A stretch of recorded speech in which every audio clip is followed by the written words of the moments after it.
And we are very excited to have this third Freedex circle with an external resource person. So it adds a bit of a flavor to the kind of sessions we've been hosting to give you also a different flavor and experience of coming together as alumni. So as we said, we have James with us today, and just a bit of recap, all of you know him, but latest updates about James is he's now the Vice Chancellor at the University of Buckingham and also the Professor of Educational Entrepreneurship and Policy. His latest book is called Really Good Schools, Global Lessons for High Caliber, Low Cost Education. And we really thought it would be great to have him back and have his perspectives around what he sees are the positive and negative trends in education given the pandemic. So I'm going to get us going. Give me a moment.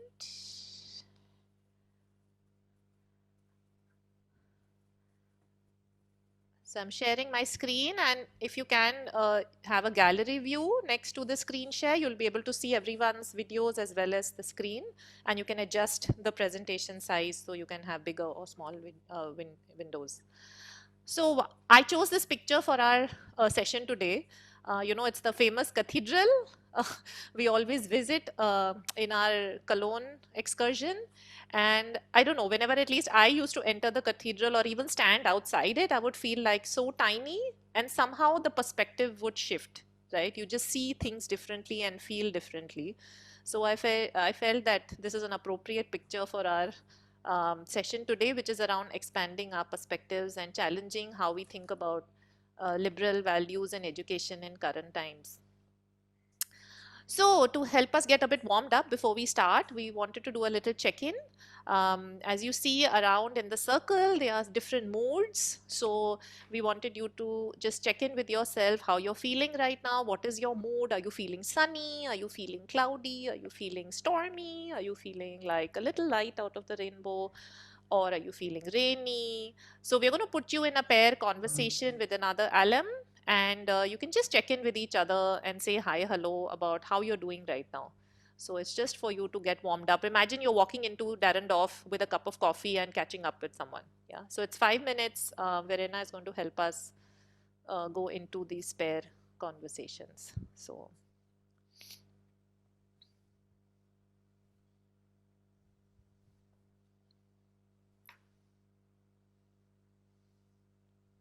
And as you can see, everybody else, till we are doing that, you can just rename yourself, please, your name, country, and your profile. It really helps. So you can look around the room. Others have also done that.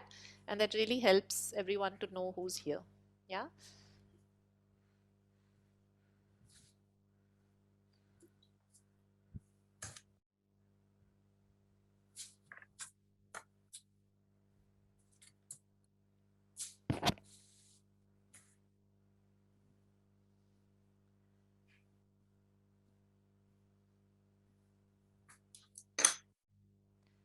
Hello, Tatiana.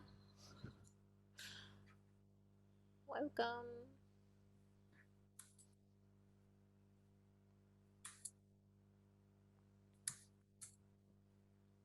And I also wanted to share that James has very kindly created a very nice handout for all of us with a lot of notes and links and resources. So whatever he's sharing, there is some interesting data and references to it, which you can refer later. So you don't have to worry about taking notes. So we'll email that to everybody once the session ends. So Verena, we have the groups. Yeah, maybe James and Mana, you can just ignore my request and yes, sure, perfect. Yeah.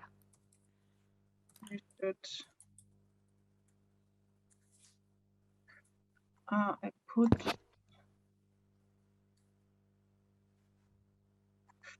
and Aleftina, it's up to you if you join it because we have.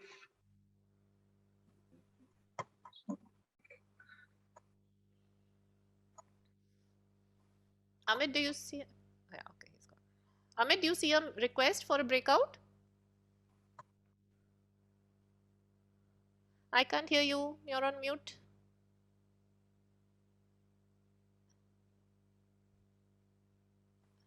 Yeah, I'm trying to join from a different device. So Okay. I'll join in. Just one sec. Okay, maybe we can assign Tatiana with, because Amit and Tatiana are not assigned to anyone. So Kunal is, Manna, so yes. now I have joined from a different device, but Okay, there I don't see the the notification to join the group. okay. Could you Uh, send on the new one? And I will log out from this one. Yes, I can see that. Tatiana, should I send her? Oh. Oh, great. Perfect.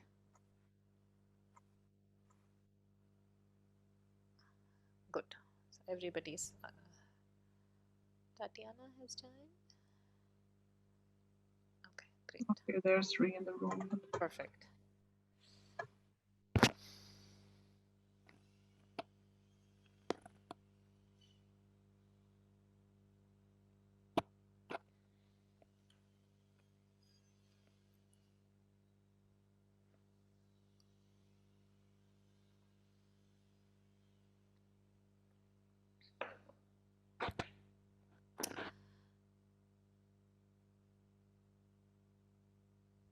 Tina, oh, is Tina? Oh, Tina's gone there.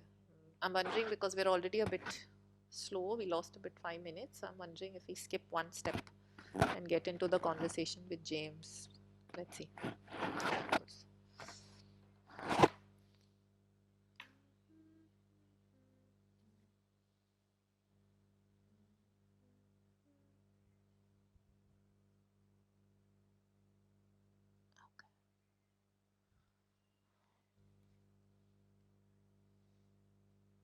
So, what is your mood right now, Verena?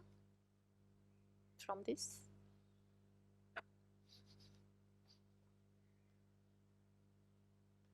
Oh, sorry. I went. Oh, okay. This one. Yeah. Oh, you're on mute again. Maybe it's my mood is a mix of the actual weather today. So it's a part cloudy, but also sunny.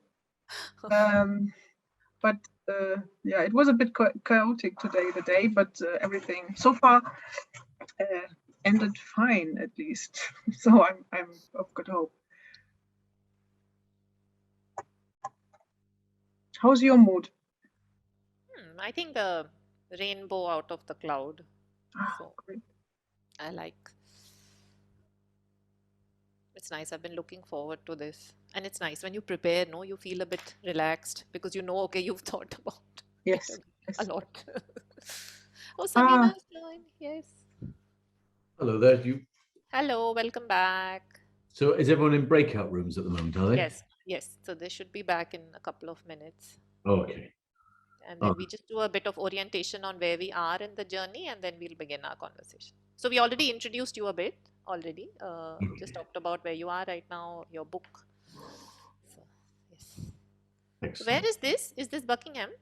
Yeah, Or- this is Buckingham. So that is a photo just taken 100 yards from here. Okay. Wow.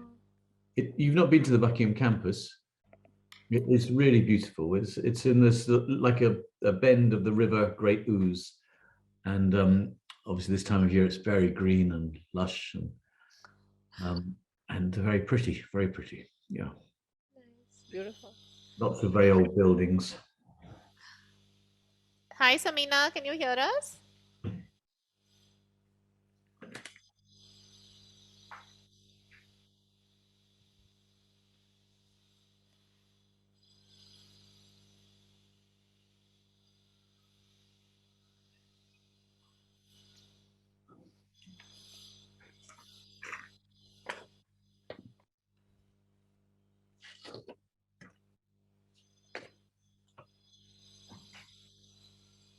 So how much more time, Verena, do they have?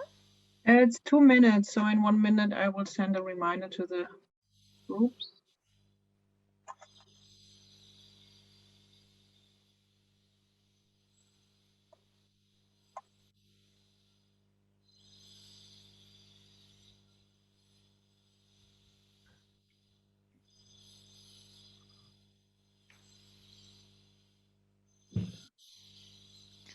Samina, just checking if you can hear us okay.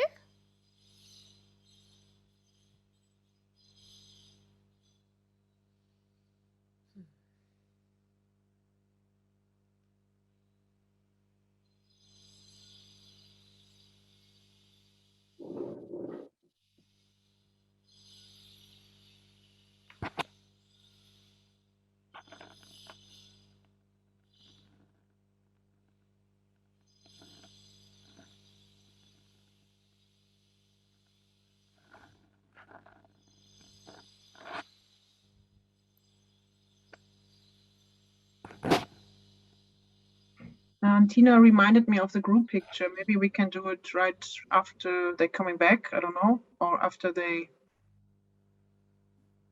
Yeah. Oh, there's one more. David has come. Good.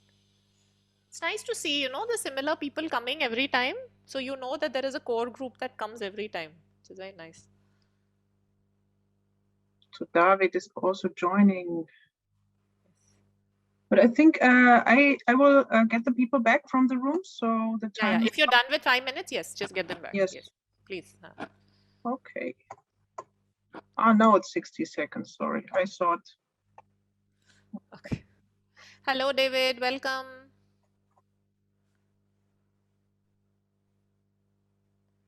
Hi, Nitesh. Good to see you. Hi, Mana. Hi. How are you doing? I'm good. I'm good. Enjoying the Delhi monsoons. Yeah, but it's not that regular. It's very on and off. Yes.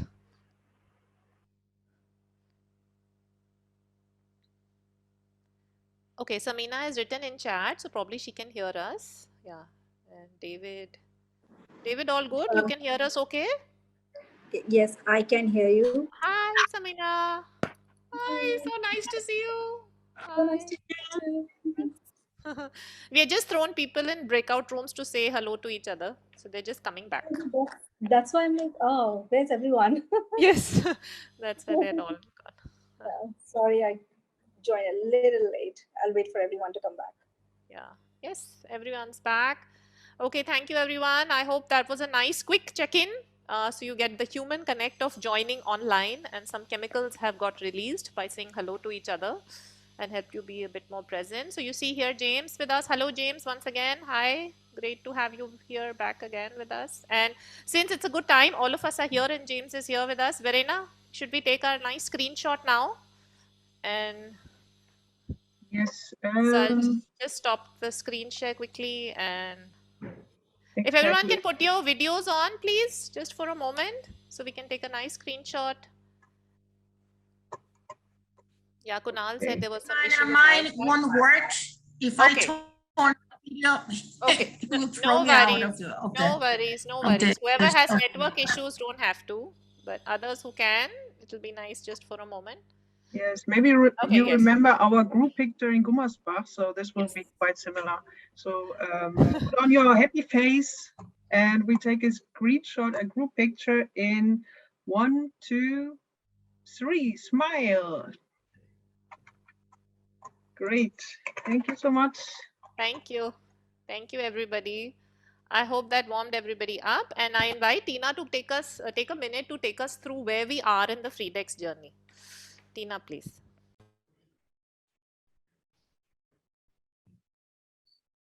Tina, you're on mute.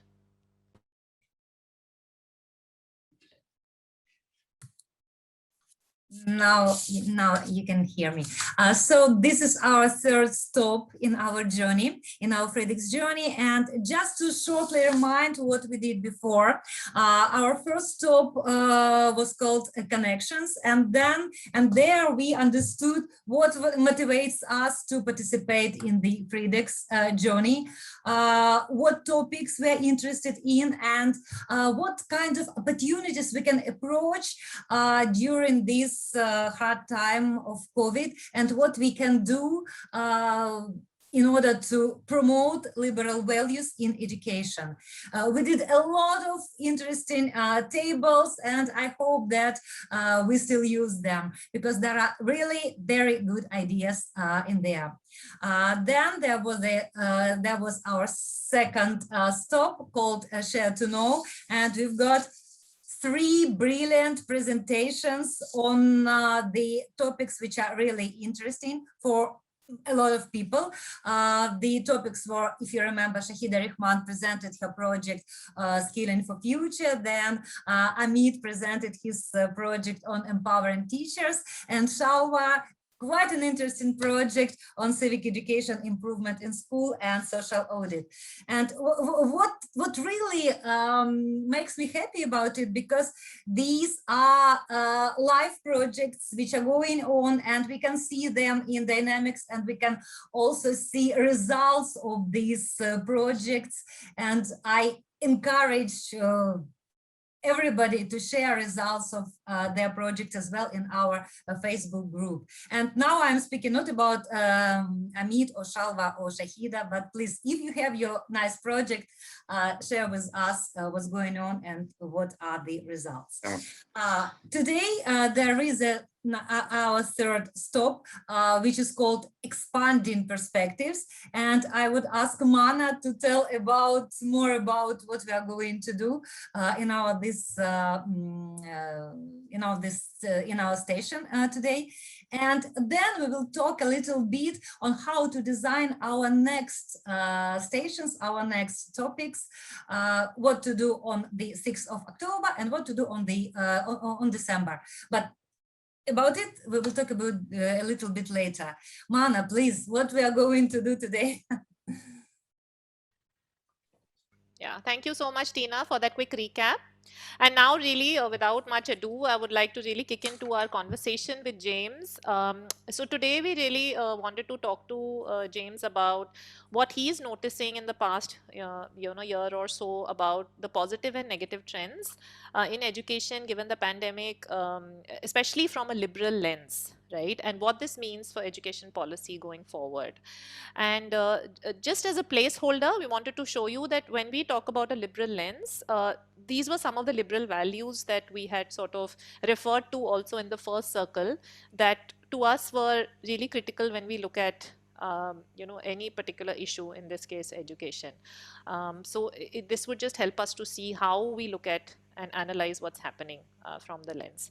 So I'm going to stop my screen share so we can all see each other carefully and nicely. And so James, welcome again. And let me kick off by asking, how has this year and some months of the pandemic been for you? How have you seen your work or life evolve? So just a bit of a personal connect before we can dive into the topic. Yes, and it's great to be here. I'm at the University of Buckingham. You can see behind is a genuine picture, although it is actually a screenshot, but it's a genuine picture. I live here in the wonderful little town of Buckingham, which is in a bend of the River Great Ouse, the third largest river in England. And the university is in very old buildings, but it's actually based in the original 7th century Saxon settlement here, protected on 3 sides by water and 1 side by a small hill where the Saxon fort used to be. There's a church there now. So I'm here. Now, have I met all of you in person? Is that right, Mana? I would have met everyone in person at Gummersbach at one point in time. So that's great. I remember some of the faces, all of the faces, I think. That's why I said that, yeah. So it's great to see you all. Since I last met you, I've become Vice Chancellor of the University of Buckingham, which is this small, independent, classically liberal oriented university. It was really created with the Institute of Economic Affairs, or by the Institute of Economic Affairs, in a sense, the Frederick Naumann Foundation equivalent in England or similar. And it's very much had this idea of being independent, classically liberal, in favor of academic freedom and free speech. And I'm very proud to be the Vice Chancellor. For those, just to make sure you understand, the Vice Chancellor is the equivalent of the American President or the CEO. I'm the boss of the university. And I've been in this job 10 months. And to answer your question, Mana, it's been a horrible time to take over a university. It's been a really horrible time. For 3 reasons, really. One is, of course, we didn't have any students here. We didn't have any faculty here because there were imposed lockdowns for much of that period.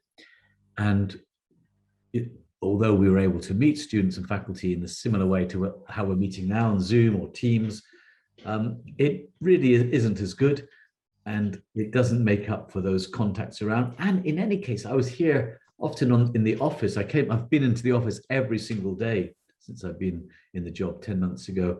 Many times I was the only person on campus, apart from the security guard. It's a bit hard. The second thing that's been difficult, of course, is because any private university depends really on two major sources of income: student fees and accommodation income. We don't get any funding from government at all.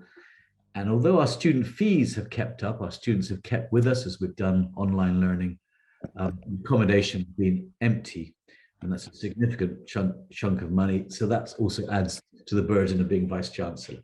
But I'm glad to say that now we are getting back. We have a 2-year degree, so we don't waste any time in the summer. So now is a term as usual. Our students are here, our faculty are here, faculty members, and it's great to be carrying on. Not quite as normal, but getting there, getting near to normal now. Does that answer your question, Mana? Yes, thank you. So let me dive into the first key question we wanted to hear from you on. So what is, as a liberal, when you see what's happening around you, what is keeping you up at night and worrying you the most about education in the pandemic? Yeah, and probably on balance, there are more negative things than positive, although we will come to some positive things. And incidentally, I did prepare a sort of paper summarizing some of the references and some of the data I'll be throwing out, which I think you'll share afterwards, Mana. Yes. So in other words, people don't have to write down all the sources and so on now. We can just, you will get a paper later on. But yeah, I mean, the first thing really is the way governments have closed schools, closed down the whole economy, but in particular, in some places, schools have been closed almost above everything else. And the key example, that is your own country, Mana, isn't it? India, the schools have been closed. I mean, it's slightly different state by state, but more or less from the beginning of lockdown in March or so, 2020 until present. The schools are still not fully open, which is an extraordinary situation to be in.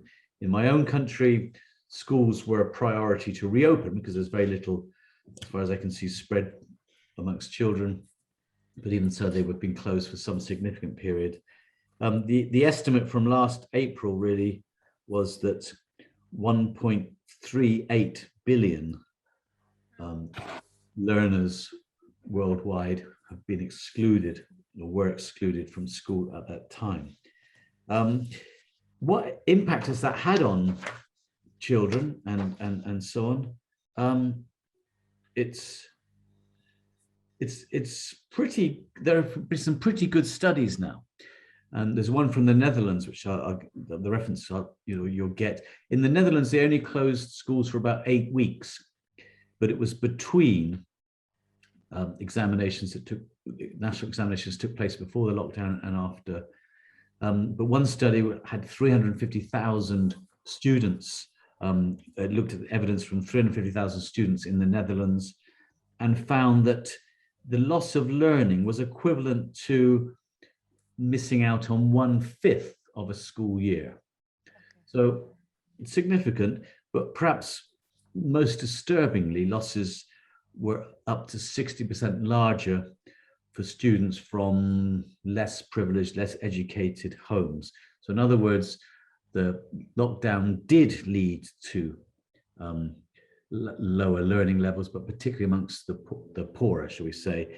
And I should have said that there was an 8-week lockdown, but teaching went ahead. The Netherlands had a very good broadband coverage in schools. They were very alert to continuing teaching, but even so, the findings imply, I'm quoting, that students made little or no progress while learning from home. And then there were studies from the UK, which found something similar. I mean, there's a great summary of these all with the Education Endowment Foundation, and these generally showed large losses of learning, especially hitting disadvantaged students worst. So the Department for Education, they looked at evidence all the way until the autumn term, And they suggested pupils had lost 1.5 to 2 months of learning, even though the learning was supposed to be carrying on. And in reading and mathematics respectively, disadvantaged groups lost another month or another half a month in learning. So the evidence is pretty bleak. From the United States, it's slightly more nuanced, and maybe this is because different states have done different things. But one study I quote in the paper that you'll see is there was in high school no evidence of a big gap between the poor and otherwise, but learning losses in English and maths at elementary and middle school. So that's the first problem, Mana. Schools and universities, we can come on to that in a second, but schools closing and great loss of learning. Shall I go on to another point about student mental health, or do you want to? Yes, please. Yeah. So a second thing, and probably it's what, these are probably the two major difficulties really. And then there will be others, but the second major difficulty is this whole thing of mental health. And there is evidence of problems in schools, but I'm going to focus now on university students because they're, well, I will focus on it for a reason. And you may have seen some of these images from your own country, but there's really startling image of lockdown here in England was at the University of Manchester in the north of England, where students were barricaded in their halls of residence, in their accommodation. They were locked in, prevented by security staff from leaving, and fences erected around these halls. It was a startling and inhumane thing to watch and see. And the mental health problems, not surprisingly, and it's not just students, I think we've all probably had skirmishes with some sort of depression or anxiety, but students, it's very well documented, very well documented. Students have faced increasing mental health problems. There's a survey published just 3 days ago from University Mental Health, Life in a Pandemic, conducting research in April and May this year, and it found that 74% of students reported that lockdowns had had a negative impact on their mental health and well-being. This is a large-scale survey. 49% of students said that the pandemic had negatively impacted their financial situation, partly because they couldn't get jobs to support themselves or their parents lost jobs. 2/3 of students said they've often felt isolated or lonely since March 2020. 82% of respondents, most of the respondents, said the pandemic has negatively impacted their academic experience. And 65% of students said they needed additional help during the pandemic, but only 1 in 5 actually got the help they needed. And incidentally, I just want to be careful with the words we're using here. I did say pandemic there, and actually the quotes I was going to read from there mentioned COVID-19. But I'm very strict with myself. I talk about the problems caused by lockdown and not by the pandemic or COVID-19. Now you can debate and we can discuss whether lockdowns an inevitable consequence of COVID, or did they inevitably follow from the pandemic or not? But the lockdown that caused the problem, in my view, the lockdown's not the pandemic, but we can discuss that in a moment. So you've got mental health problems increasing. Different surveys have shown similar things. The Office of National Statistics found 57% of students reporting a deterioration in their mental health. Student satisfaction has decreased. And perhaps most obviously their experience of the social scene, their social satisfaction has decreased most and remains the largest source of their dissatisfaction. But the final thing I'll say about this, and then you can ask any questions on these are all the negative things, really. Oh, well, one more I will say, but on the negative things, so you've got schools being closed, universities being closed, huge problems of attainment, huge problems of mental health and satisfaction. But let's not forget the technology imbalance here. In a moment, when I talk about the positive things, we can say, yes, there are some people who are very gung-ho about the positive impact of the lockdowns on learning. And you know, on one level, I can see some positive things, and we can talk about that. But at the most basic level, technology only works if you've got technology at home or in your community. And there are huge variations between places. So the World Economic Forum published the following figures, that in Switzerland, 95% of students had access to digital learning during lockdown, 95% in Switzerland, and similar figures in Norway and Austria. If you move across to Indonesia, the figures are only 34%. So you go from almost universal coverage in Switzerland to only 1/3 in Indonesia. And then within one's own countries, one can see that. In the United States, for example, again, almost universal coverage for 15-year-olds from privileged backgrounds, whereas only a quarter from disadvantaged backgrounds in America have access to the required digital technology. So however good the technology is, if you go back to your classical liberal chart there, which you began with, Mana, this whole idea of access being differentiated between the rich and the poor is abhorrent to us as liberals if it's imposed by government in this way. And so the final negative thing then really is the illiberal measures from governments. Now this varies across governments, but is anyone in Europe at the moment on this call?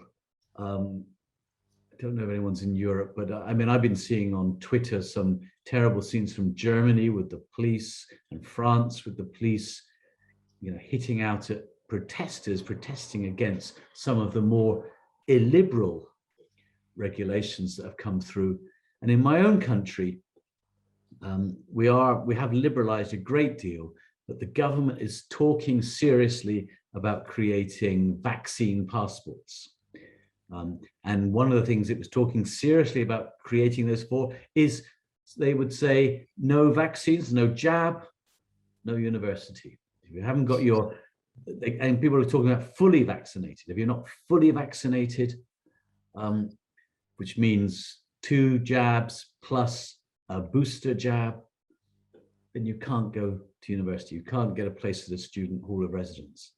Now, pragmatically, practically, these measures are just awful as far as I'm concerned, because, you know, I've already given out contracts to many students who are coming in September, those contracts for the accommodation and the places at the university, they don't specify they've got to be double jabbed, fully jabbed. And so there'll be legal challenges. How do you deal with students coming from a country where there are no jabs available, and then they come here, they need 2 or 3 jabs? Have they got to sit doing nothing for 8 to 10 weeks? Well, we're not allowed them in. You know, there are lots of practical difficulties, but above all, I think as a classical liberal, I'd be very interested in hearing people's views on this. As a classical liberal, I find it a step too far. That the government should be compelling, or using at least element of compulsion, to have a medical treatment done to you, where you can't just say it's my choice to do it or not. You only have to do it if you want to take the benefits of society. And I say that not as an anti-vaxxer, not as, you know, someone who's had many vaccinations in my life as I've worked in countries all around the world. But it's just a step too far. Government, this is no business of government. Okay, so you asked me about negative things. The negative things are school closures, university closures, decline in achievement, the depression, anxiety, lack of satisfaction, decline, and all these things. And then the illiberal measures, not only just the lockdown, but other illiberal measures that governments seem to be willing to take. I've been telling about the British government being willing to take such draconian measures. This is a frightening prospect. Thank you. So we'll take a pause here, and as you said, it'll be interesting to hear others' views. So we are going to run a poll now.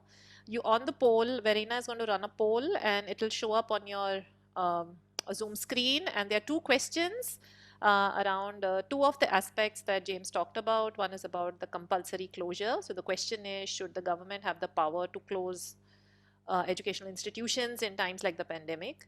And the second question is, should our vaccine passports, are they okay? Is it okay to have a compulsory requirement of vaccines before joining? So Verena, if you can run the polls, then you can see them on your screen. Can you see them on the screen yet?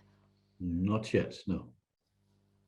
Oh, I think it has started earlier because I have already collected some answers. So 9 of 11 have already participated. Okay. So that was before I spoke, was it?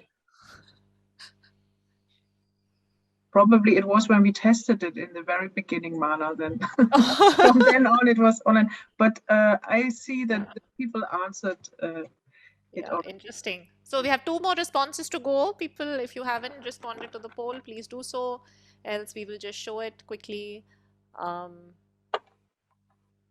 Okay. Oh, interesting. So I will end it now, and we can just display it. Yeah. And you see the results. Everyone can see the results on their screen? Yeah? Yes. Yes? Okay.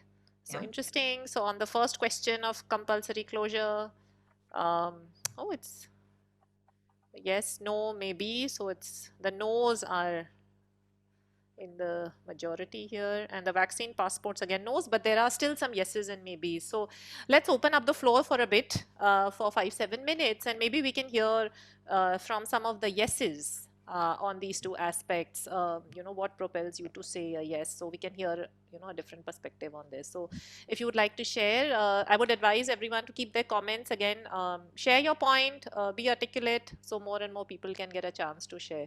So you can share your thought on chat or verbal. So please go ahead, especially the yeses. I'd love to hear from the yeses first. And the not sures, I'm very interested as well. Yeses, yeah. So we start with the yeses, the not sures, and then, yeah, the yeses. Who are the ones who said yes, would like to share their perspective? Go ahead. You can either raise your hand or just start speaking and then. Yes, Ziba, please. I voted yes for that. And because seeing in my own country, the problem with university students and colleges is that, we have a very high ratio of pandemic, the virus prevalence here, and it is transmitting from one person to another. And here I think because it's a matter of national health emergency, and I believe that, someone has to step in. I know these are not very favorable measures, but we are talking about a pandemic with actual deaths happening. So that is why I said that if there is anyone, the authority should only rest with the government, and I'm not so sure about the private sector, because they can decide on their own whether they want to continue it for their own, whatever motivations they have to keep the schools and universities running. But when it comes to certain action, to certain situations where the national situation is there, that's where the state has to play some sort of, authority. And that's just my concern over here. Thank you, Ziba. So can we hear from the maybe, the not sures? Would you like to share your thoughts around this? The ones who had said the not sure. I answer on the how government can or not to shut the school is how to say. I said I'm not sure because I think they had ability to shoot it before, previously when the pandemic starts, because we didn't know what kind of pandemic it was. But now I think he don't have any opportunities to do this. When we already have vaccines, when we already have some how to live with them and some regulations, now I think they are not able. They should not be able to have to shut the schools. Okay, so Yeah. you were saying earlier the situation was quite bad, so it was okay they did it then, but now given Not the only vaccines quite and bad, regulations, situation may be quite bad in the near future, for example, in yes, Georgia, because now we have the fourth wave and yes, the worst one, mm, but still, we already learn how to live with it, how to protect ourselves if right, we are the responsible citizens. At the yes, same time, there are vaccines and we can do this. correct. That's why I think now they should not close Right. schools. Thank you. Yeah. And can we have a perspective on the no's? Anybody has a different perspective on the no, that you feel that it should not, there shouldn't be the power to compulsory close? Well, I will try. As I was saying, Manali, I am right now, well, I'm from Ecuador, and right now I'm teaching a class in the Galapagos Islands, which is a place that has very, very limited internet connection. That's why I apologize, I am not with my camera on. And I said no, because in my country, which is Ecuador, we had one of the most tragic cases in Latin America handling the crisis. But in the long run, we have realized that the private initiative has given more and better results than the public initiative. Luckily, we had a transition from one government to another. The previous government was very left-oriented, and the new government is giving a lot of importance to the private initiative. And we have noticed how the suggestions of the government have worked better than the obligated reforms. In the past, they locked down the schools, but they opened the theaters, bars, restaurants, and many other activities like those. Yeah. So we had a big problem handling families that live in a very small apartment, having their parents working also as teachers. Working also as teachers and working also as assistants. So it was even more complicated to have these two situations managed at home. And finally, I would say that it is demonstrated by many researchers that kids, even are a complicated group, are not the most complicated group in the situation of the emergency. I'm sorry if I got interrupted by the internet, but we can try in the future. Thank you, Mana. Thank you, Tatiana. So James, yes, Belen, please go ahead. Yeah. Yes, okay. Well, on the first one, I choose no, because here, for example, I believe that the government handled very bad the situation. Kids or schools were closed since last year until right now. So right now, kids are starting to go to school, and I believe that's problematic. But on the second one, I choose yes, because here classes are full of people. So I believe that if we are going through a pandemic and there is a vaccine that guarantees that the virus does not spread, people, if it's possible, should be vaccinated. So I believe that. Thank you. James, so any Yeah. thoughts around that, what people have shared? So yeah, that's interesting. And with all these things, I'm not saying there's a right answer, and it really, I'm aware of the sensitivity, and I'm aware of all the differences in your different countries about this thing. But I think there's the general thing, isn't there? Lockdown in general, and one can discuss that, and then lockdown for schools, colleges in particular, and maybe there were different answers to those, or slightly different answers. I mean, what I always want to see is a proper cost benefit analysis of lockdown versus vis-a-vis non-lockdown. And Now, obviously, in the very beginning, as I think Shako says from Georgia, in the very beginning, there wasn't the benefit of all the evidence there. So perhaps one couldn't make that decision. One had to do something really acting off the cuff, really, or, shooting from the hip, as it were. But, increasingly evidence has come across now, and there's evidence from different European countries who've had more or less lockdown. The case of Sweden versus the UK is a very interesting one. And then in America, different states have actually locked down to different degrees. And there's evidence from, best to compare Florida with California. There's very similar demography, those two states. And you can compare one, Florida not locking down, California locking down extensively. And interestingly, even on the issue of COVID hospitalizations and deaths, I think cases is always a mistake to focus on, because cases are just a function of how many people are being tested very often, not who are ill, people that get tested who are not ill, very odd situation. But even in terms of COVID deaths and hospitalizations, you won't be able to find that difference between Florida and California, one locking down, one not locking down.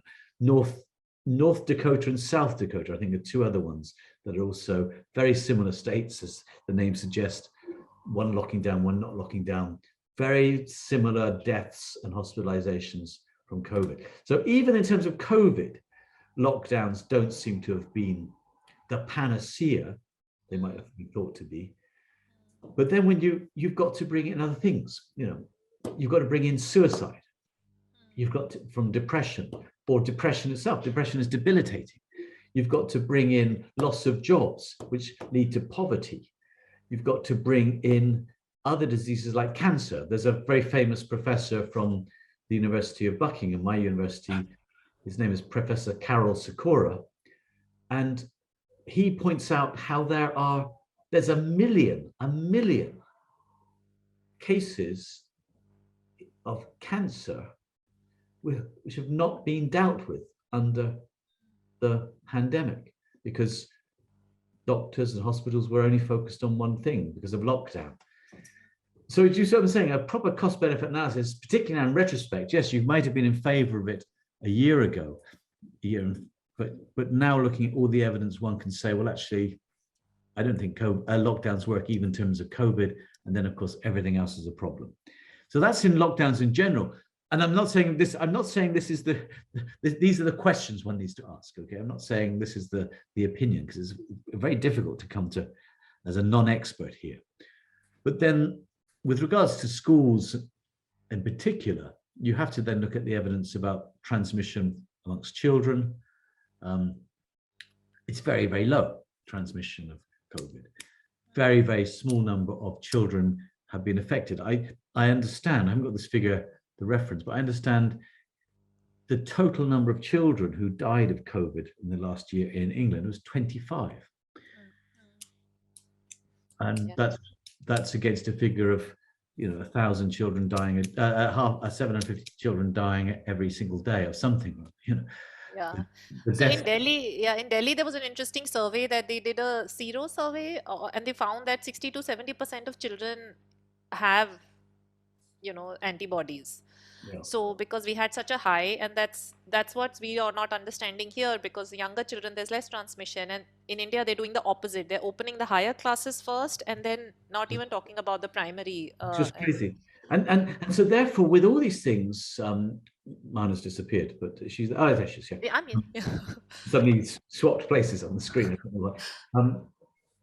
So therefore, as true classical liberals, we've got to look at other reasons for school closure. Why are schools closing? Is it again possibly because the teacher unions are very strong, and the teacher unions are very political, and they are able to keep schools closed because, well, they can guarantee total safety for their staff, and of course, it might be in their interest. That's just a suggestion. Again, I'm not saying there's any evidence here, but these are the sort of questions one needs to ask all the time about this. And so you can see which way I'm probably going. My feeling is it's probably understandable. Lockdowns happen. Well, is it understandable? Was this the worst thing that has hit humanity?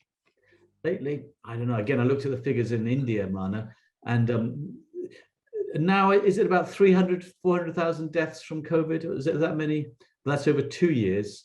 450,000 people who die every year of tuberculosis in India. 650,000 children under the age of 5 die every year of malnutrition. COVID is not even the biggest killer in a country like India. It's certainly not true anywhere else. Maybe there's something, maybe the overreaction was there for various reasons. And of course, the malnutrition deaths, the child poverty deaths, they will drastically increase in India and other countries now because people have not been in work. Poverty will increase. So yeah, these are very tricky areas, and I wouldn't like to try and persuade anyone. I'm often trying to persuade people. I'm not trying to persuade people here. I'm just sort of raising questions. So we'll take Zeba's response on this. This will be the last one. Then we'll move, and we want to understand from James about the positive trends he's noticing. So Zeba, you have the last one on this section. Yes, I think that James has put a very interesting perspective here, that seeing that there are other factors as well that are also contributing to, a person's misery here. And pandemic has been very miserable, and especially with the lockdowns, and he does have a point here. My understanding of the poll question was that should the government have the authority? And there I would like to add that the governments, when they chose to close down the schools and everything, because we did not know the nature of it. But the problem is that I believe that there has to be a uniform policy regarding health situations or any kind of national emergencies. But the problem here is that those decisions were taken without consent of other political parties, of other sections who are dealing with education or whatever sector they belong to, and their opinion was not taken. And that is why those decisions taken by the government, those are very authoritative. And yes, in a way, they had, more damaging implications on the economy and on the social structures here. So there I agree, but again, the question remains that should the government have the authority or not? I would still say it should come from the government, but it should come through consensus. Right.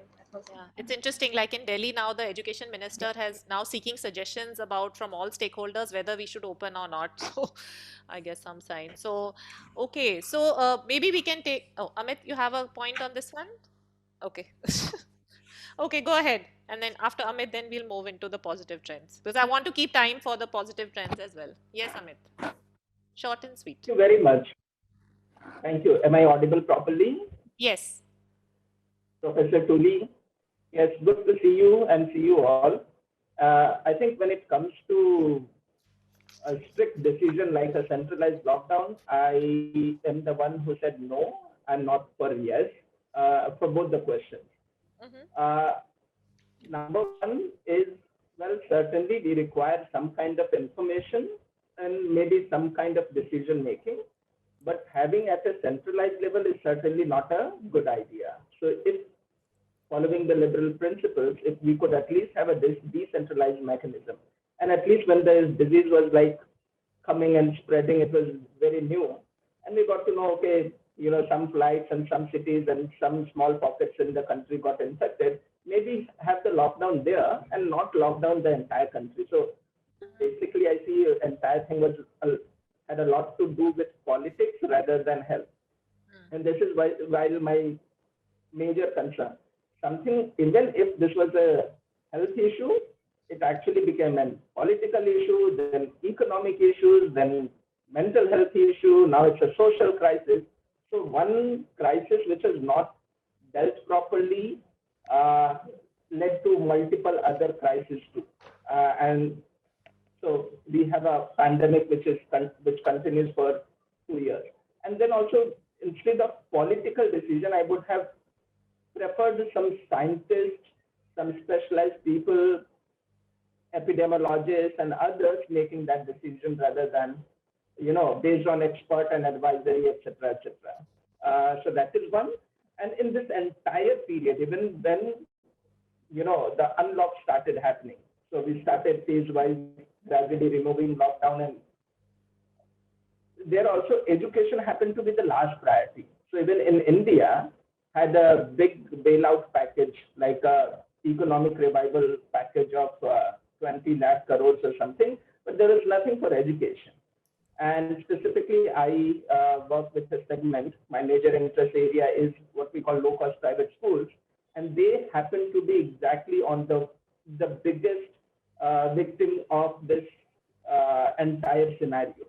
And many schools are closing out, teachers being unemployed and now getting into different kind of undesirable jobs, etc., etc. So it would have been better to have a decentralized information, allow the universities, schools, colleges to have consultation with experts and take local decisions rather than having a centralized way of dealing with it.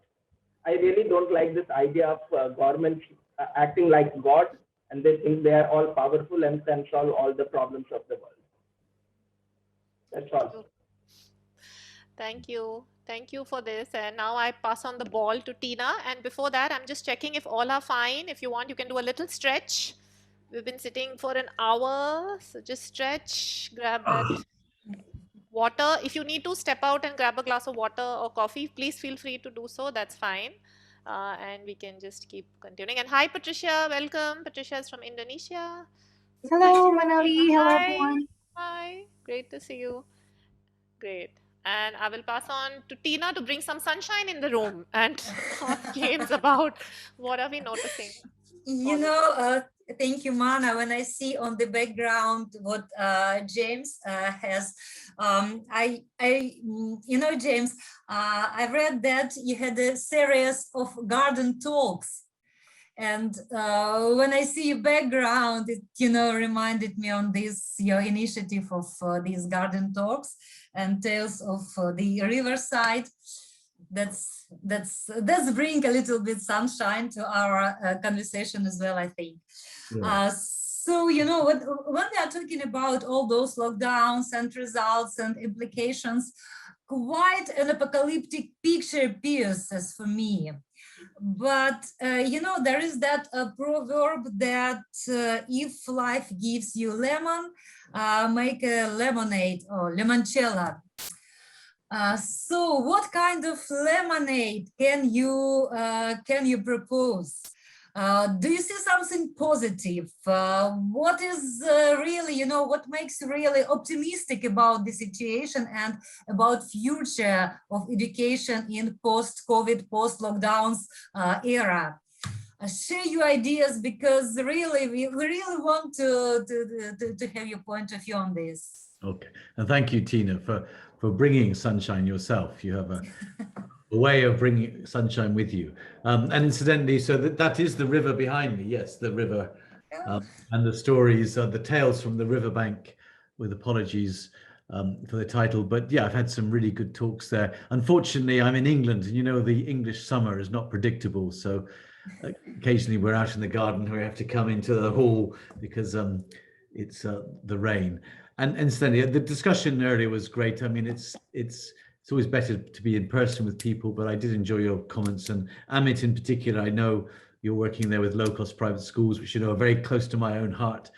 And it does break my heart when I see what has been happening with the schools there. And I think you're absolutely right about political issues, not health issues, have led this whole thing. And you mentioned about experts, Amit, scientists. Unfortunately, scientists often have a political agenda, as we found out here in this country, where policy does seem to be led by scientists a bit, but they have political agendas. Positive things, Tina. So when I was an undergraduate 40 years ago, and 40 years ago, I decided that lectures were a waste of time. I didn't understand the point of going to lectures. In those, I just studied mathematics at university, and the lecturer, he or she would write the notes on the board. He or she would be reading his notes, writing on the board, and then you would copy them down. I didn't understand the point of that. And I still don't understand the point of that. And over the years, over those 40 years, so I didn't go to any lectures at all, but I did go to seminars. I read books. I listened to, even in those days, you could get videos of the experts in the field, and I learned that way. I still went to tutorials, and I got a first class honours, so it can't have done me too much harm. The point being, many of us in education have doubted the point of lectures at universities for a long, long time. And even in terms of class, and even in focused on classrooms, you think, well, again, a teacher stands up, is teaching a class of 30. In any class of 30, you're going to get, that's just simple numbers, you might get a third who know the subject already or understand it quickly and can quickly do the answers. You might get another third who get lost and get stuck, and then you get a third in the middle. The teacher really teaches at their pace, and so you're going to get some people who are very bored, some people who are satisfied, and some people who are lost. And in a hierarchical subject like mathematics, if you're lost when you're doing, fractions, then you're going to be completely lost for everything after that. You won't be able to understand in mathematics, so you get completely lost. So those two examples, the lecture thing where with the publication of books and videos and so on, the lecture seems obsolete. In classrooms, because you've got to focus on a large class, is it not a way of differentiating learning? Both those things have led us in the past to think about technology as a way of making learning better. And in both those cases, it's a sense of, this is all pre-COVID, people were thinking about flipped classrooms. So the idea would be that there are great videos that a student can watch about multiplication of fractions. They can watch that in their own time. They can watch that at home with their parents. That can be their homework. And then they come into school and they can be there with a teacher who can help them with their problems, with their difficulties, draw out ideas. Possibly even more technology can be very patient and take you through issues. So in terms of classroom, that's clear. And in terms of lectures, it's very clear. Again, you can have flipped classrooms. You can have lectures, but you can have videos, you can have books, all these things you can do outside of the classroom. And then when you're in the classroom, you can have tutorials and so on. So that was the thinking, as I say, for me, for 40 years ago. But, the thinking has been that way amongst classical liberal people. You probably heard Siddhartha Mitra may have come to one of your sessions. I don't know. But anyway, his work, the Khan Academy guy, Salman Khan from America, a lot of people have been talking in this way about liberating learning with technology. So the pandemic arrives, but more importantly, the lockdowns arrive. And then suddenly we've got the opportunity to do something about this. And in universities, so the lockdown was on March the 23rd last year in England, and our term started on April the 7th, 2 weeks later. And in those 2 weeks, we put all our lectures online. It was just extraordinary. We put all our lectures online, and then had tutorials on Zoom or Teams like this, but our lectures, the students could watch in their own time. And very quickly, this is a very positive thing, Tina, very quickly, lecturers realized that the old ways of doing things, professors realized these might not be the most sensible ways of doing things. So in law, notoriously, we used to have 2 or 3 hour lectures here. And online, the students will not listen for 2 or 3 hours, And then the professors started thinking, yeah, maybe they don't listen for 2 or 3 hours when they're in the classroom either. In actual fact, that might explain why, students don't come to my lectures as much as they should, So they're sitting there thinking, and so they change the lectures. A bit like you're doing here, Mana and Tina. I know you're doing it deliberately, but they might have something talking for 10 minutes. Then they'll have a poll, a Mentimeter, they'll have a discussion, have quizzes, and then carry on. And it sort of breaks up into chunks of learning that are much better. Those things are, of course, positive. And move in the university level, I'll come down to the schools in a moment. On the university level, as we move forward, I'm desperate, and I got students back now, but desperate to get students released from the Zoom or the Teams boxes and be live in tutorials and seminars. But I'm far less anxious to get students released back into the lecture theatre. I think maybe we've learnt that lectures are not necessarily the way forward, and that there's much better ways of imparting knowledge and understanding.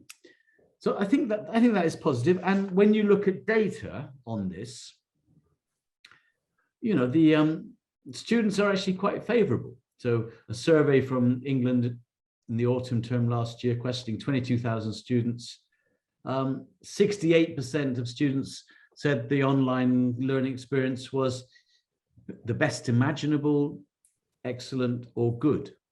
You know, they rated it highly. They rated the experience in comparison to the normal experience very highly in terms of lectures and so on. Then if we focus on schools, the World Economic Forum is the particular group that are most upbeat about this, that I could find in the literature. And the World Economic Forum, they're the ones classical liberals know as the ones who want to do the great restart, which sends chills down my spine to talk about that. But they, you know, I've got some quotes here on the thing I'm giving out. They say that online learning is effective for those who do have access to technology. Remember, not everyone does, but some research shows on average students retain 25 to 60% more material when learning online compared to more learning than in a classroom. And e-learning requires 40 to 60% less time to learn than a traditional classroom. You can see the latter, can't you, very easily, because if you've got material there in the classroom, you have to wait for students to quieten down, for the teacher to give material out and so on, and keep order. Keeping order in a classroom is a lot of what teachers spend their time on. And I remember when I was a boy being a pupil, it was a real bore, you know, having the class teacher having to keep order and waste time. And I don't know about you, Mana, and your son is probably getting an hour or two homeschooling each day from the school, and actually he's probably covering pretty much what he would have covered in school. So you can certainly see the advantages. You can certainly see the advantages. These are not new things that we've thought of, but they are things that the lockdowns have pushed into the limelight. In schools, I don't think they have done it because of that disparity, that inequality I mentioned earlier, where, you know, you might have a quarter of the kids not having access to the technology, poorer kids, whereas 95% of the richer kids do. In schools, the situation is far harder to see how it can go. It'll be desirable over the status quo ante, because it was forced on schools before they were ready. But in universities, you can see how this situation, which was forced on us, but nonetheless to which we responded very well, I think, that could actually be beneficial for learning in the end. So there you go, some positives. Good. Yeah, what I was thinking when you've been talking, that actually these lockdowns and this situation bring us like not brought us, but force us to be more creative and to be more open and free while using new techniques or whatever, old techniques, but we were forced to use them, and we were forced to produce some creative solutions as for education, as for teaching and learning. And this is, I was thinking that this is maybe one of the things which we definitely have to develop further on, and not to return to our old routine and old situation. Yeah. So this is what we have to keep in mind. That was my insight. Yeah. I think that word creative is a very good word to use here, that it was compulsory creativity, and many of us met the challenge, which to our surprise in a way. I mean, when lockdown happened at 23rd of March last year, I honestly thought this is the end. We won't be able to manage. How can we possibly manage? And I saw the creative juices just going, and we pushed our way forward. I mean, the one other thing I should mention in terms of affordability, which obviously, as many of you know, is a key concern of mine. Obviously, something like this is an example of this. Normally, Mana, we would have a seminar in person. You have to pay for everyone to go there. You'd have to pay my business class airfare, just pretending there. But you'd have to pay all these things, and now you can get us all together without any travel expenses, and it's a much cheaper way of doing this. So although we lose something in this, we certainly save on cost, and so we can do these sort of things more often. If we were moving, supposing we were going to move to this, take that what I've talked about, lectures and so on, further at the university level, I could start saying, well, actually, I can hire cheaper professors and lecturers. The cost of a lecturer or professor is much cheaper in India or Ukraine or Honduras. And so therefore, the University of Buckingham, instead of having my expensive British salaried professors, I actually have professors from your countries. Maybe, I don't know what the salaries are, let's just guess, half, third, whatever. And then, of course, if I can save costs there, then my fees can come down, can come down massively. And of course, the whole thing becomes potentially more affordable. At the moment, I can't reduce costs at the university because it's been more expensive to run digital classes because the lecturers have got to learn all these methods and do stuff from scratch, and we've got to still keep all the facilities going. But in a year or 2 or 4, we could have a much cheaper price offering, which is still high quality. Yeah. Using these different methods. So that's an extra thing there. And on balance, of course, there were negative things, and now there are positive things. On balance, we have to decide which is more important. Can I add something? Yeah.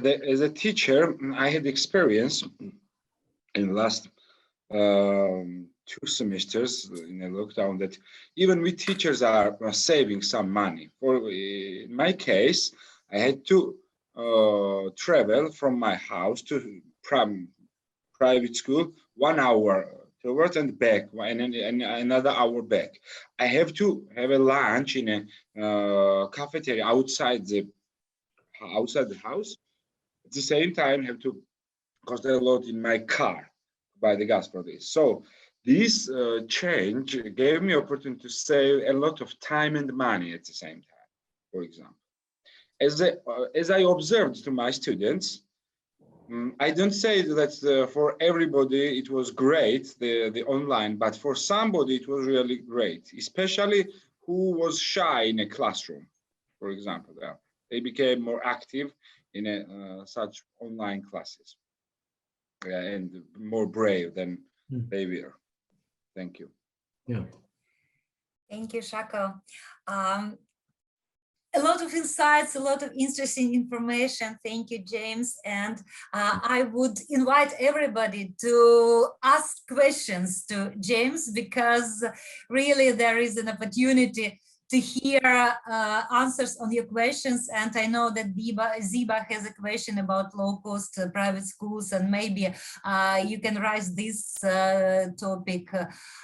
Please think of your questions and ask James, because he has about 10 minutes with us, or something like this. So, is there another poll, Tina? Is there another poll? We can go with the poll. Yeah, okay. Verena, can you put the second poll? Let's see how answers will be distributed. Okay. So we have two questions. Is the lecture dead? And another question is that COVID has made education more inclusive. What do you think about it? No, lecture is not dead. Okay.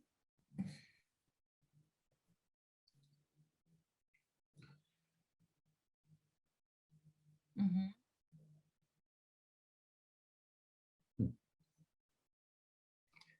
Okay. We have 10 people out of 12 answered. Okay. So, James, you see, the lecture is not dead. That's interesting. I mean, obviously, the question could be interpreted in different ways, but perhaps should the lecture be dead, which is perhaps what I was arguing, that I think it should be. It's not currently dead, but perhaps it should be. But yeah, it'd be interesting to hear people's questions and comments and follow up from including the poll. Yeah, over to you, Tina. Yeah. Yeah, you know, I think that we should approach to lecture kind of like out of the box, because actually there are a lot of opportunities, there are a lot of things which we can use, and maybe lecture as the in our traditional form can be somehow adjusted, and there is a way to there is a lot of opportunities to think how to do it. And then COVID has made education more inclusive. Yes, we have two answers. Yes, 20%. And then people still doubt that COVID has made education more inclusive, because we have no answers, like 40% and 40% maybe. I would also invite people to explain their point of view on lecture, why it is not dead, and why COVID has not made education more inclusive. Who would like to share? Amit has got his hands up. Yeah, Amit. Oh yeah, so I have to close this because I have it on my screen. Okay, yeah. Amit, please. Yes, thank you very much. But my I wanted to have kind of comment come question from Professor Tooley, but this is not related to the two questions you are asking. It's not about the lecture. Okay, yeah. Great. So Professor Tooley, I wanted to get your perspective on something, the way I understand and the positive thing that I see in the pandemic, as it is a never-based disaster. So this disaster also had an opportunity, and the big opportunity I saw, so I wanted to implement as well, but I couldn't do that. See, over a period of time, what has happened, why is schooling or education is important? Because we want to give knowledge. So ultimate idea is that we want to impart knowledge. And when we are processing that knowledge, this process we call education. And to impart education, what we have created this place where people need to go and get educated, whether we call it school, university, colleges, whatever, educational institution. And over a period of time, what has happened, that few people through either politics or somehow they have controlled this.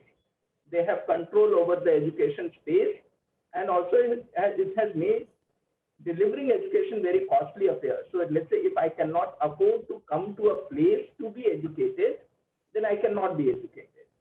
And I think when during the pandemic, we started with, let's say, something called online classes, which in some sense made it possible that there could be educational activities. It is recognized. It's not happening physically, but it was recognized by the boards and government educational institutions. So which means we were able to take education out of these four walls. Otherwise, it was controlled inside these four walls called school or educational institution.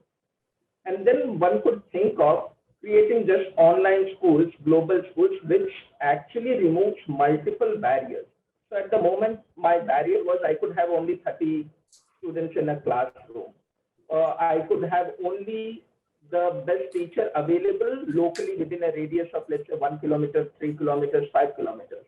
But now we can have an interaction like this, where I could have, let's say, get my professors, my teachers, best from the world anywhere, and my students who are from anywhere. And that is where I actually see something like Professor Dr. Sugata Mitra kind of experiment, who was also at Newcastle University.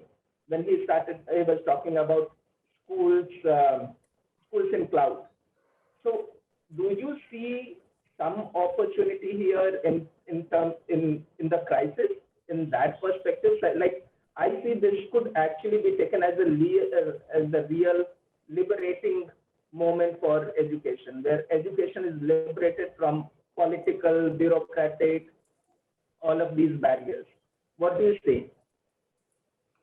Yeah, in a way, that was the second part, or one part of my positive thing, wasn't it? That you're absolutely right. You can liberate schooling from your four walls. You can get the best teachers in. You can get software to actually act as teachers. You can get adaptive learning software, which is even better sometimes than the best teachers because it's infinitely patient. So I absolutely agree with you. And I think it's an empirical question to what extent that can substitute, to what degree that can substitute for the social learning that you get in a classroom or indeed a home or wherever. And I think it's an open question now. But first of all, you've got to solve the technology, the inclusive problem, haven't you?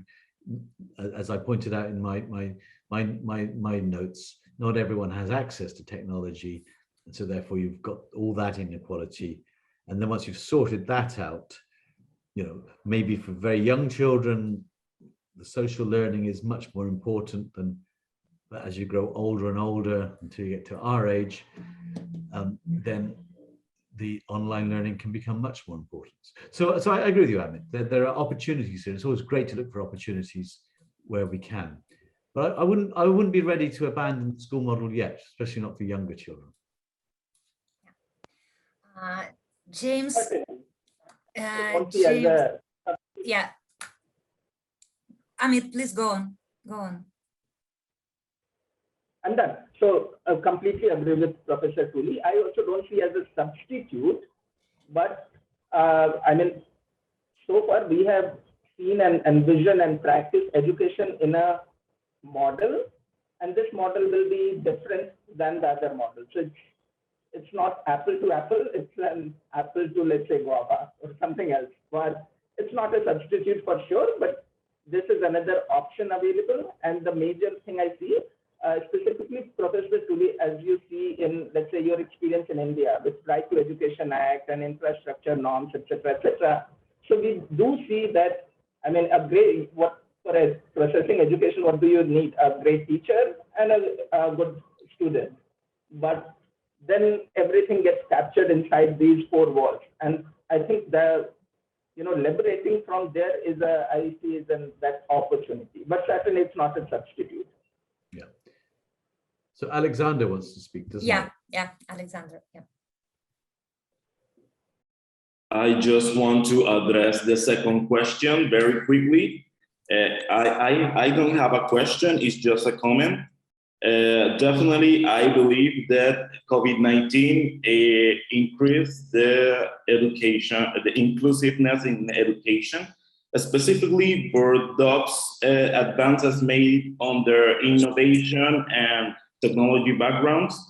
I really believe that, for example, in Panama, we can identify that the challenges for the innovation and technology tools in education were digital literacy and internet connectivity, which includes the infrastructure to provide the service of internet to rural communities. And also, we have more than 80% of mobile, people in Panama have a lot of acquisition through mobile phones. And children used to handle their classes or receive their education by mobile phone. And this is really, really wrong. They should start using desktops or computers. And that's an obstacle that we should reach, an obstacle that we should defeat. And definitely the digital literacy in students and teachers are really, really helpful to optimize the education. COVID-19 definitely was helpful for education in terms of digitalization, in terms of democratized data. And I think some teachers are aware about that. And I really believe that we have the opportunity to take advantage in this situation for better. Thank you. Yeah. That's very, very interesting, Alex. Yeah, very interesting perspective. And as I say, for everyone who speaks like that, there's also the downside of the kids who are not getting access and getting depressed and lonely. But it's interesting. There are definitely upsides. Yeah. Ziba, I saw your hands on, and now you put it off. So do you No, want to add? I Yeah. just wanted to comment on the second poll question, that the pandemic has made it more inclusive. It's kind of, very simple question actually, because when I look at it, because many privileged people had access to internet and to other things, and the elite private schools here in my country, they were able to devise methods very quickly, depending on how the teaching methodologies are going to go there, how the students are going to receive, and they were very innovative in that situation.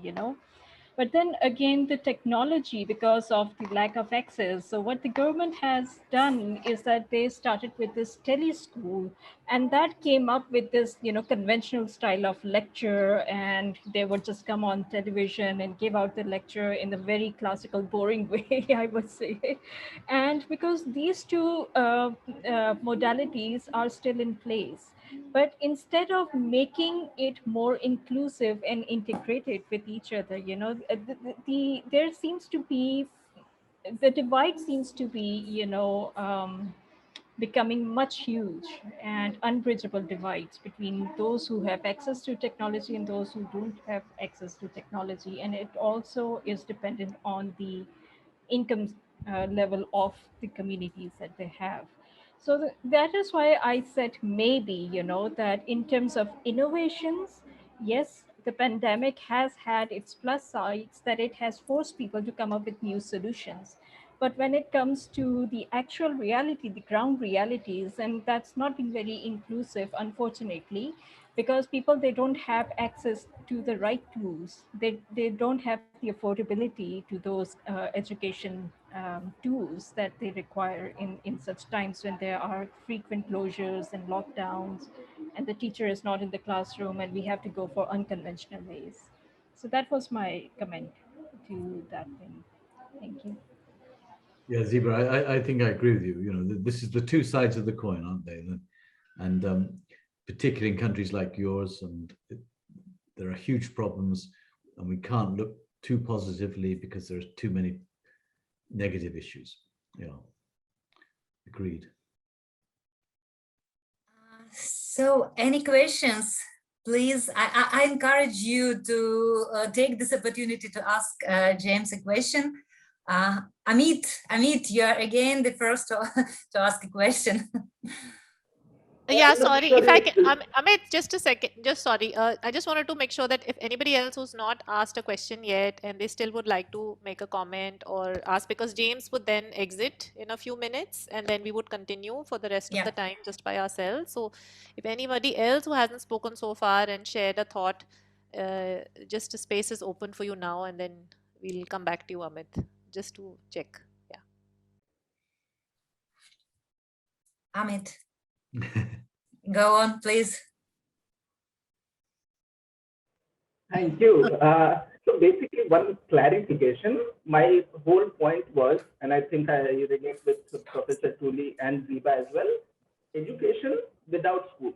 And immediately when we talk about it, people say, okay, online education and digital education, and then a lot of people don't have access to gadget and electricity and internet and all of that.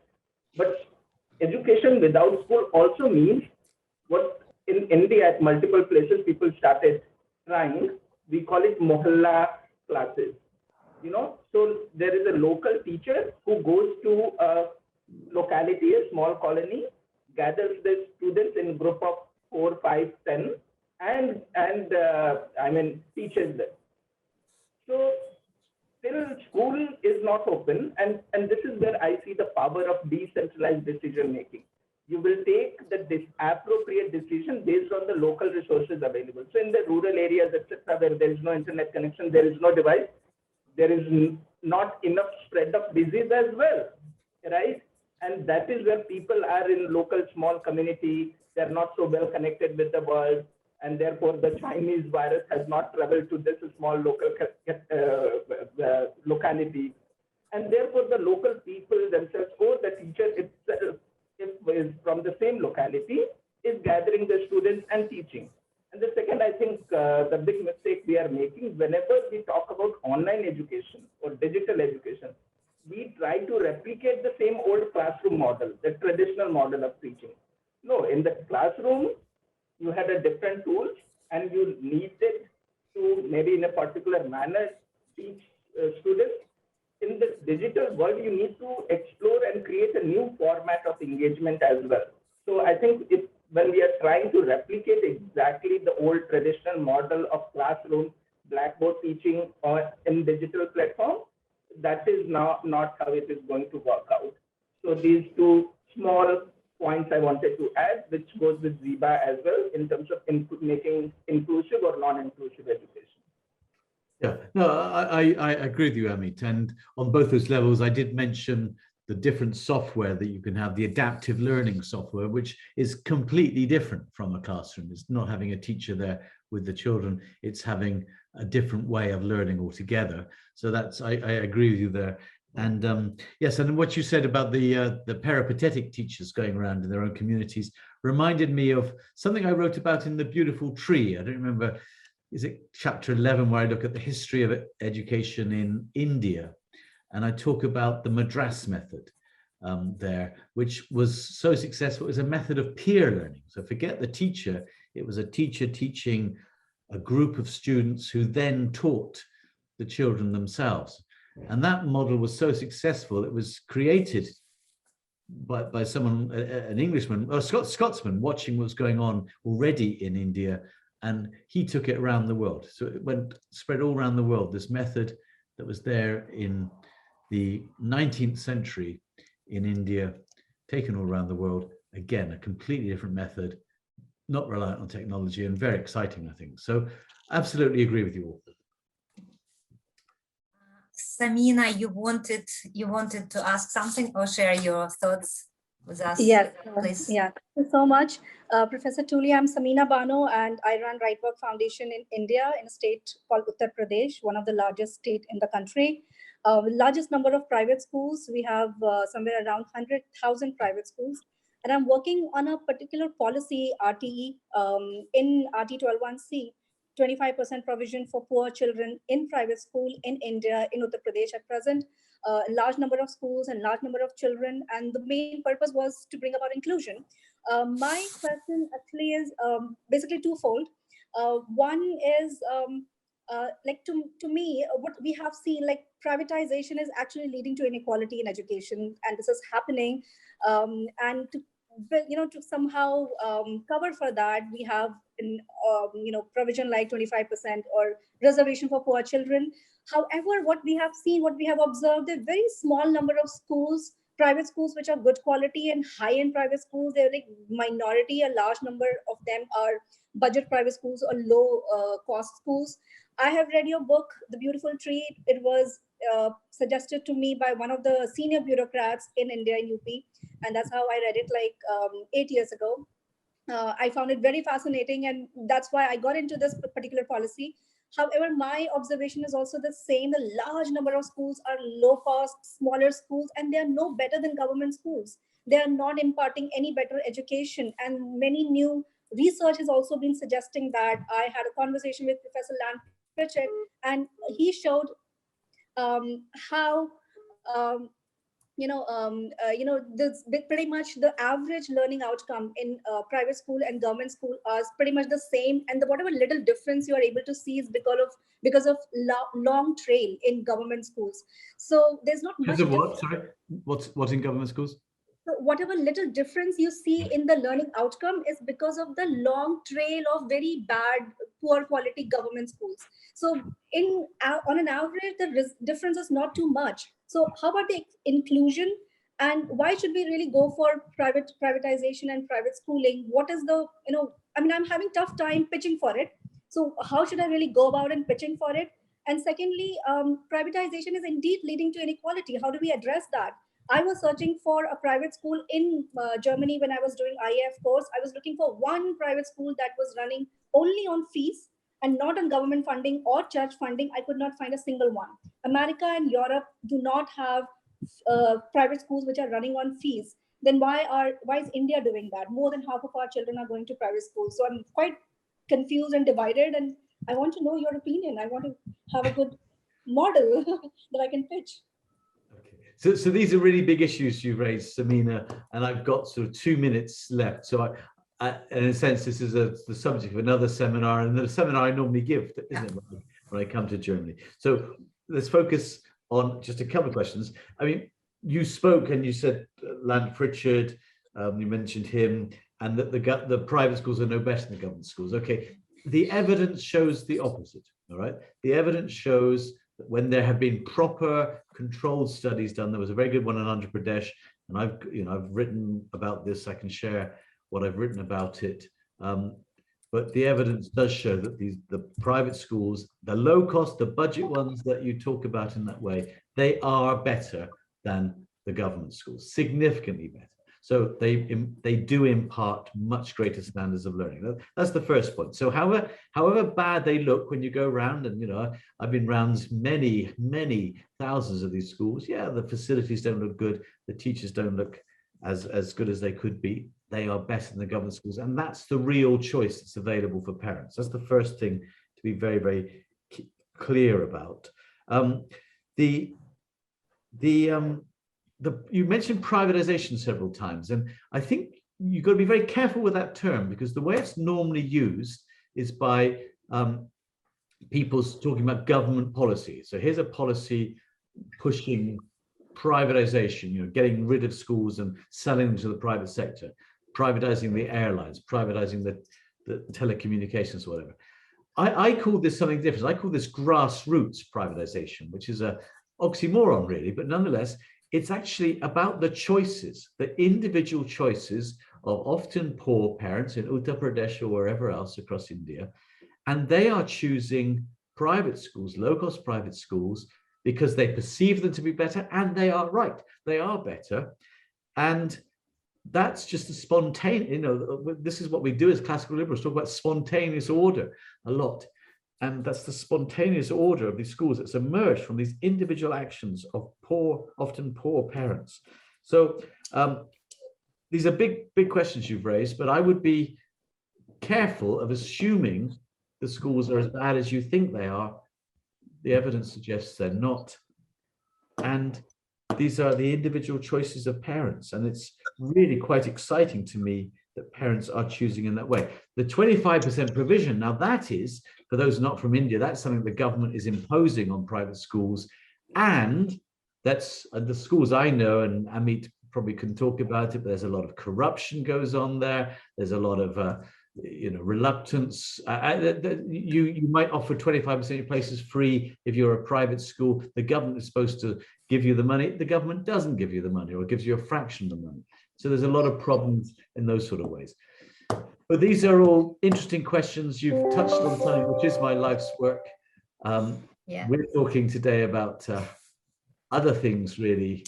But I'd love to, you can put us in touch, can't you, Mana and Tina? I can follow up some of these issues. But James, go on, sorry. I was just going to say, and the fact that a senior bureaucrat in Uttar Pradesh gave you my book, well, that's just sort of a... Oh, he's your fan, by the way. He really admires you too, James. He really admires you, and he would be very happy to meet you, actually. He wants to have a conversation. Let's arrange it then. Let's arrange it. James, thank you very much for being today with us, for sharing your valuable thoughts. And, thinking about the lessons of the COVID and all those lockdowns, I think that if we take them right, I'm sure that all those beautiful trees of education will blossom with the new flowers. So we just have to learn our lessons from the situation we've got with this COVID, etc. Thank you, James. And so you see the beautiful trees behind me. I've forgotten that was the name of my book. So there you go. It's been a real pleasure being with you all today. I look forward to meeting you in due course, and thank you for inviting me. So bye-bye. Thank you. Thank you, James. Thank you so much. Bye. Thank you, Dr. Yeah. Yay. Okay, Mana, it was quite an energetic session with James. Are you agree? Yeah. Yeah, we have to ask the group how they feel Yeah, about it. I shared my thought, and if you have some comments, some thoughts that you have to share with you, like which you feel that you need to share, please share. We have Mana. I think we have a hand, one hand up. No, not yet. Not yet. Okay.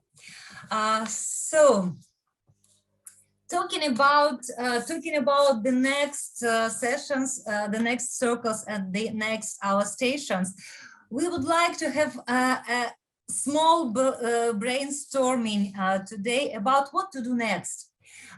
Because there are a lot of questions which we may discuss, and we wanted to have those sessions, those circles, more practical and more interesting for you. Mana, could you please go to the next slide so I can share our proposals and our ideas? What we've been thinking with Mana and with Verena, that we can offer a number of variants, and we would also ask you to vote, to choose one or two options and to vote for them in our chat. I will explain a little bit about what we are going to offer. Our first option is so-called in their shoes. We would like to invite external resource persons. It can be a student, a teacher, a bureaucrat, somebody who are really attached and related to education, and we will talk with this person or with those persons in order to feel how do they feel themselves in this situation, and a little bit to take their shoes. The next option is open space. We will select a number of issues and opportunities for freedom in education for the next year, and we will try to discuss those selected topics in breakout rooms, and then come up with some solutions, advices, and thoughts on it. Another thing is the third option is my journey for this year and my vision for the next year of education. Here we would like to share what we did, what we have done this year, what kind of lessons, what kind of thoughts, what kind of ideas do we have as a result of this lesson this year in education. And then we would also like to share our vision for the next year, what could be or should be done, what interesting ideas could be implemented. So it will be this the kind of this circle when everybody shares her or his thought on what was good, bad, and what is better to do for the next year. So now I would ask you to vote for two options from this list, and if you have your option, please write down what kind of circle could we have as well. Please share your ideas in our chat. You can vote for one or two options, or propose your one.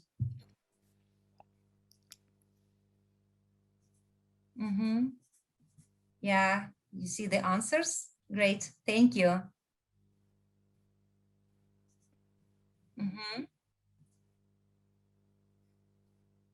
Okay.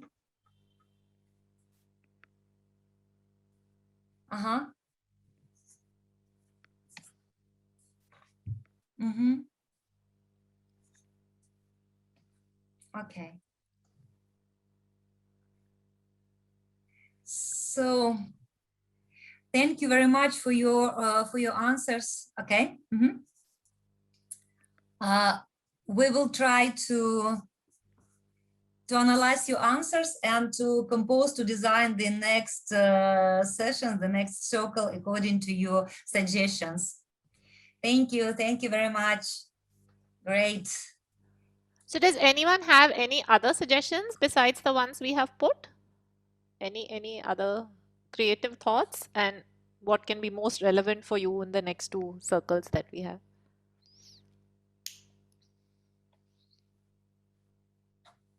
Can I say? Please, yes. Yeah. I think for us, the people from developing countries, let's say so, the best for me, at the same time, the best option is to listen somebody who will talk us for the new opportunities in education, new approaches, technological and others, how we can create and develop the education. Simple one, who can be I would say take and set in our countries mostly, yeah, which doesn't need any big money or something like this, yeah. Some experts like James was, for example, yeah. New trends and other things like, or some researchers. I think it will be great for us to listen such person. Okay. Yeah. Thank you.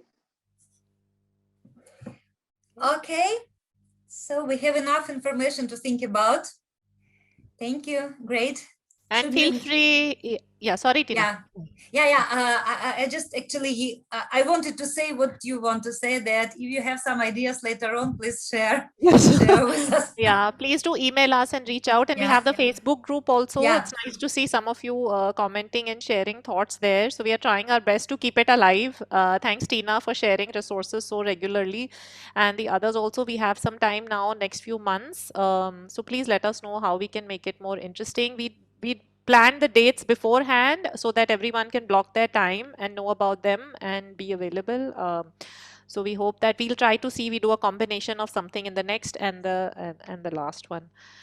So yeah, that brings us to the almost the closing of today. And this session was about expanding your perspective. So let's take a few seconds to think about the session today, and how you're feeling, what are you leaving with, what is your biggest takeaway that you're walking away from.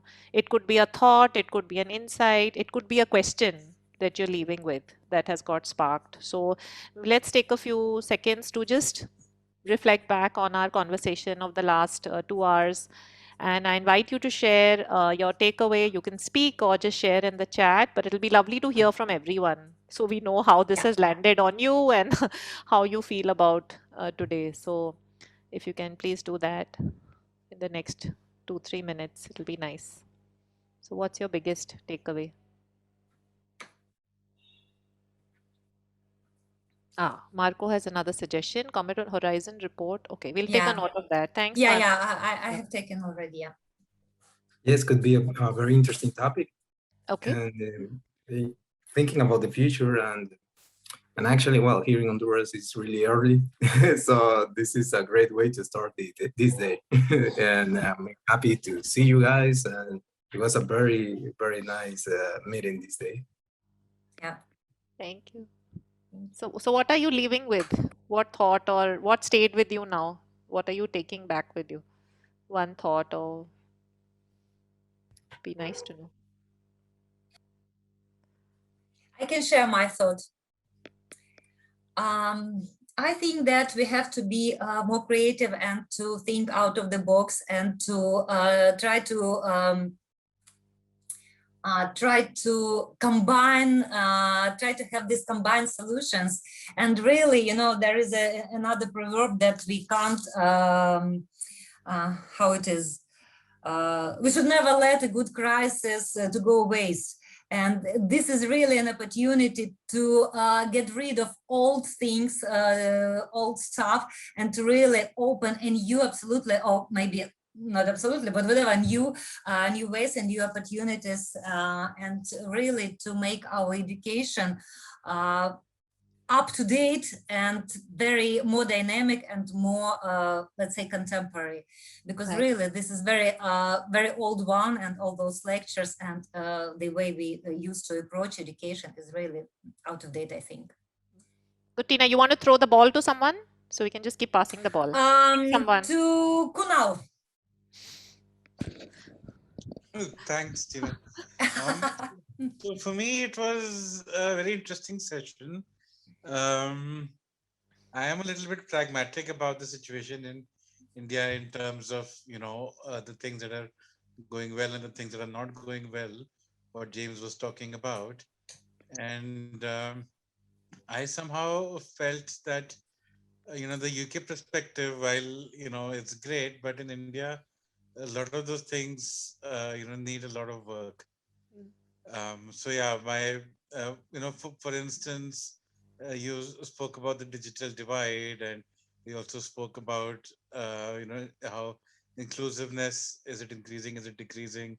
My personal opinion is that it is, inclusiveness is decreasing, and also Amit and James both spoke about, how James spoke about this in a positive way, that, within 2 or 3 months, they were able to put up everything online, all the courses, and, teachers innovated and everything was really good. And Amit also spoke about how, the standard lecture template is being copy pasted and being used on the online mode. In India, I do see that, Amit is right, and that lecture mode cannot, suffice, and that doesn't really help in, online mode. So I think there are a lot of challenges that still need to be countered, and that still need a lot of innovation and creativity.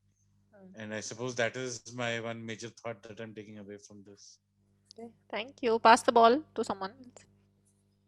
Belu?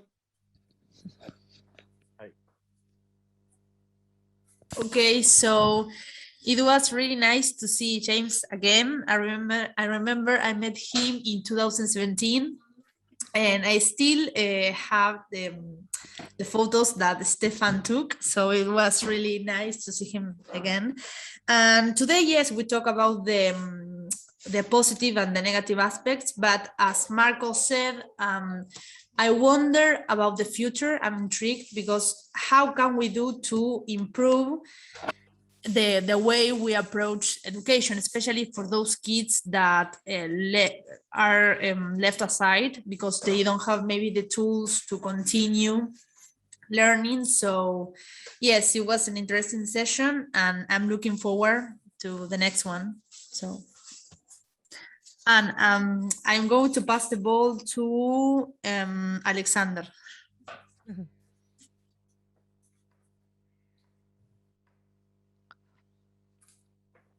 Alexander, are you with us? Okay. Alexander? Okay, let's another try to pass the ball, please, Bello. Okay, maybe to Tatiana. Yes, here I am. I hope internet works. Well, I am taking, as always, the good vibes of James. It's amazing to have a person that is always willing to propose new alternatives for handling education from the government, exactly, because he proposes a change of model that in some countries like ours has to come from the top to the bottom. And I hope one day we can be discussing these topics in person and also celebrating that we are applying the ideas of James in some of our countries. And I will send the ball to Marcos. I think he already talked. I'm not sure.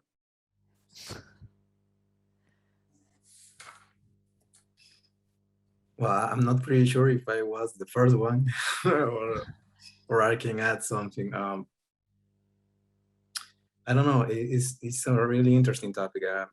I've been thinking about is if the COVID have really improved the inclusion in education. So I remember as football, a soccer player says, yes, but no.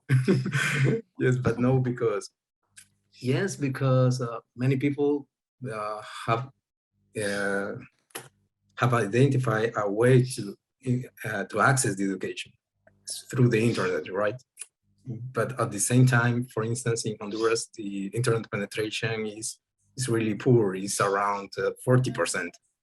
So actually, people who have been included now is excluded because they don't have internet. So it's really complicated. And this globalization of access of the internet is another topic that we can talk about it. And that's another interesting topic that probably we can not solve, but we can talk about it. And I remember Professor James Tooley, I was in 2019 with Tina and Alexander, and it was very nice talk with him. And today was another nice talk with him. So I'm glad to be here with you guys, and greetings from Honduras. You pass the ball. I pass the ball to Amit. Or Amit did. Yes, Amit, you didn't talk, right, Amit? Okay. One line takeaway. Time was less for the interaction with Professor Tooley. I think now only the discussion was heating up and I have to close it. That's number one. Number two is look for evidence. Anything and everything that you're thinking or talking, where is the evidence? That's two key points. That's all. Thank you. Pass the ball. And let me pass to Nitesh. He has not spoken even a single word so far. And I was listening very carefully and very observantly. Yeah, so no, this past couple of hours have been like time of lots of validation and counter validation of lots of experiences and facts that I have come across over the last few months or a year, you can say. Yeah, and I agree with Amit that the discussion actually ended when people were warming up, but I think it was good to just reach that top of the iceberg, but we need to drill a lot deeper. And I hope that we can continue this trend. Thank you. Pass the ball. I think Patricia and yeah, Patricia. So Patricia. Yeah.